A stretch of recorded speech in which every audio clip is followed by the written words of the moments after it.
Les informations Barça, les amis, on est toujours à la maison dans mon petit bureau. Après les modules Real Madrid, Coupe d'Afrique des Nations, Serie A, Première Ligue, voici le 4e module de ce mercredi 2 février et le président Laporta a sorti le bazooka, un homme dans son viseur, l'ex-président Bartomeu. On parle de gestion financière, de fiscalité. Attention, gros dossier de nouveau au Barça à la une de la presse. On va ouvrir tout ça, mais le temps pour moi de vous rappeler que lundi, on a besoin de vous. Je dis on parce qu'avec Aurore Thibault qui m'a rejoint dans l'aventure, on est ensemble et on se lance sur Twitch. Le Ruiz Club arrive sur Twitch, les amis. Rendez-vous hebdomadaire. Pour l'instant, tous les lundis à 12h30 en direct, 2 heures ensemble et via le chat pour échanger sur toute l'actualité de la Liga espagnole. Plein de petits bonbons que va nous ramener Aurore. Correspondance à Madrid, correspondance à Barcelone. Vous saurez absolument tout du Real et du Barça tous les lundis, 12h30. Ce lundi, c'est la première. On compte sur vous. Abonnez-vous. Je vous glisse le lien direct pour déjà vous abonner et être au rendez-vous, s'il vous plaît.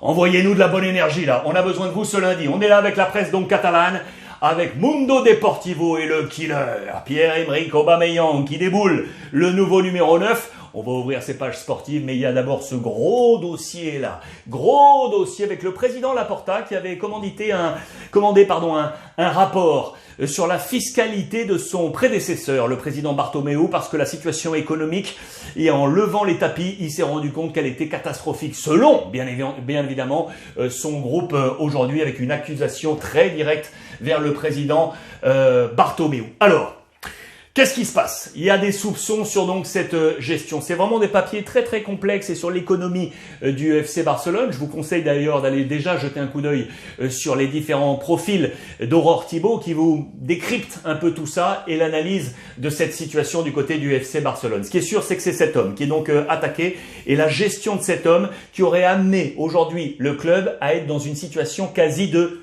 ruine, qui est en train de relever, en tout cas c'est ce qui rapporte le président Laporta, mais ce mot de ruine est ici annoncé, vous le voyez. Alors, il y a plusieurs dossiers qui font polémique, ils sont au nombre de 6. 6 thèmes, les 6 thèmes les plus polémiques. Je ne vais pas m'attarder trop dessus, mais essayer de trouver les bons mots pour vous expliquer quels sont les différents thèmes. Alors, on parle notamment des commissions. Ça, c'est assez simple à comprendre. Les commissions sur différents transferts qui auraient été gonflés, à voir à qui profitaient ces commissions. On parle notamment du transfert de Malcom. C'était en 2018. On parle de commissions excessive. Vous le voyez ici. On parle également de passage d'argent dans les intercambios, comme on dit en Espagne, les trocs de joueurs.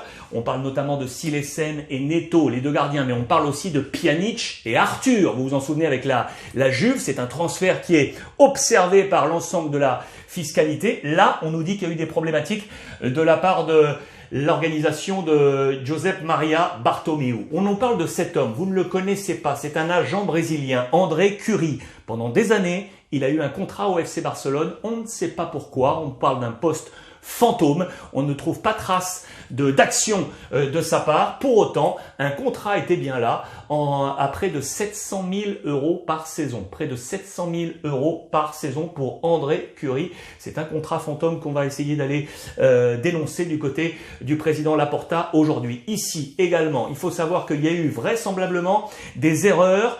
Vous savez, le centre sportif du FC Barcelone avec le terrain B, là, celui qui est aujourd'hui appelé le terrain Johan Cruyff, le mini-estadi, qui est juste à côté du Camp Nou, qui est la base aujourd'hui de travail du Barça. On a démoli ce stade il y a quelques années pour le reconstruire dans le grand projet complexe FC Barcelone. Et bien, lors de cette démolition, vraisemblablement, on n'a pas répondu au cahier des charges et les voisins, et notamment des clubs sportifs alentours, ont dénoncé ce mode de démolition avec beaucoup de bruit, différentes poussières et le Barça. La direction de Bartomeu a dû lâcher 1,5 million d'euros pour toutes ces nuisances. Il y a eu un défaut là dans le rapport pour lancer ces différents travaux du côté du FC Barcelone. On parle également, vous le voyez, de différents cabinets d'avocats qui étaient en relation avec un membre de direction de la présidence de Bartomeu, un cabinet d'avocats avec des frais mirobolants qui sont là aussi dans le viseur du président Laporta aujourd'hui. Et puis on parle de paiement dits illégitimes sur certains contrats de joueurs et notamment sur le transfert d'Antoine Griezmann entre le FC Barcelone et l'Atlético Madrid. Je vous donne pas tous les détails. Peut-être qu'on fera une émission spéciale là-dessus avec notamment notre correspondant à Barcelone, Albert Masnou, dès ce lundi là sur Twitch. On parlera peut-être de ça. En tout cas, sachez-le, différents points de polémique qui font qu'aujourd'hui, le président Laporta accuse Bartomeu qui va devoir rendre des comptes. Ça, c'est un feuilleton et avec une affaire à suivre, à n'en pas douter. Conclusion, vous l'aurez compris, Bartomeu est en position d'échec sur cet échiquier avec le président Laporta. Affaire à suivre. Si on revient sur le sportif, lui, il pourrait être en position d'échec. C'est Dembélé. Bon, il lui reste 6 mois de contrat, vous le savez, il est resté à Barcelone.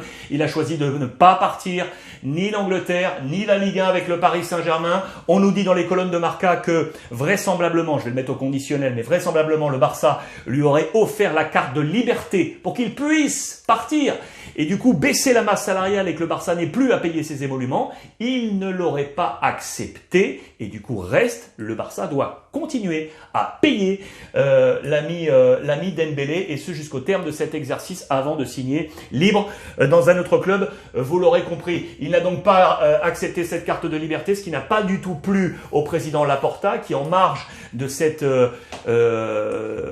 j'allais vous dire audit, de cette conférence qu'il a menée hier pour faire part de son rapport contre l'ex-présidence. Il a parlé du cas Dembélé, vous le voyez.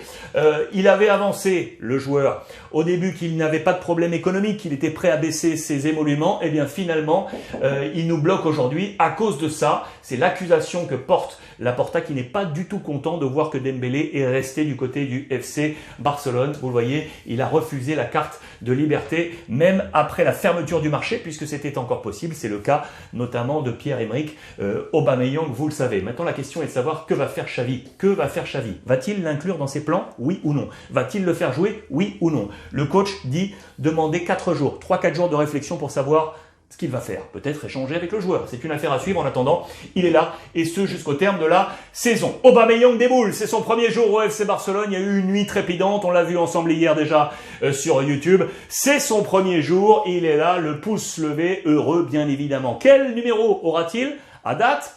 Le libre, c'est le 25. Aura-t-il ce numéro? C'est le 25. Parce que le dernier qui était libre, le 11, c'est Adama Traoré qui l'a piqué. Oui, on va y revenir.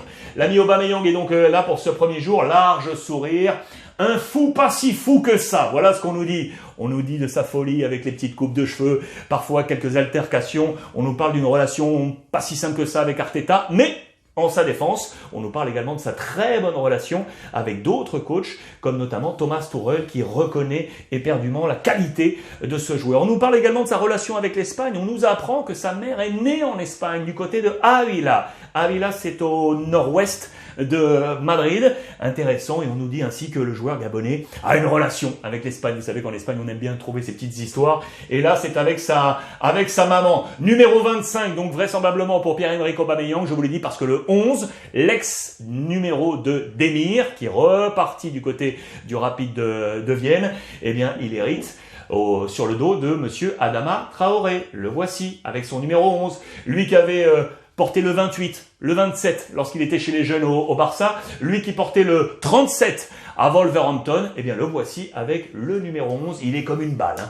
L'enfant de l'Hospitalet du côté de Barcelone, dans la région catalane, tellement heureux aujourd'hui de porter ses couleurs. Alors on va attendre le grand rendez-vous maintenant qui arrive pour le Barça, l'Europa League face au Napoli. Il faut savoir, et vous le savez, je vous l'ai déjà expliqué, qu'après le mercato hivernal, vous pouvez changer auprès de l'UEFA 3 noms, pas un de plus, sauf qu'ils sont 4 à être arrivés, avec Alves, Ferran Torres, Adama et Aubameyang. Lequel des 4 va rester sur le carreau et ne pas jouer l'Europa League? Vraisemblablement, Daniel Alves, le Brésilien, serait l'homme écarté pour faire jouer les 3 autres, vous l'aurez compris. D'ailleurs, je vais vous donner des nouvelles de Naples. Eh oui, l'adversaire, le Napoli. Et attention pour le Barça, parce que lui, il est de retour. Osimhen, l'homme qui avait été, vous le savez, blessé dans ce match face à l'Inter, une fracture au niveau nasal et de l'orbite. eh bien, il est de retour. Il avait porté ce masque pendant un petit moment, vous le savez. On va lighter ce match. Il va avoir un masque un peu plus fin pour pouvoir jouer,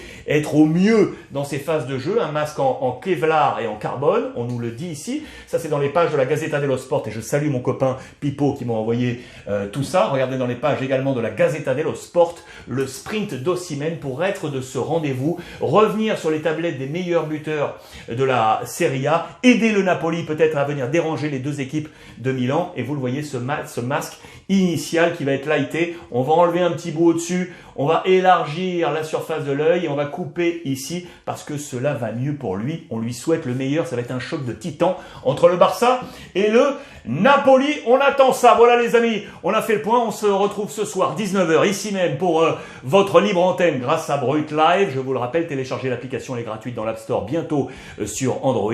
Et lundi, please, soyez là.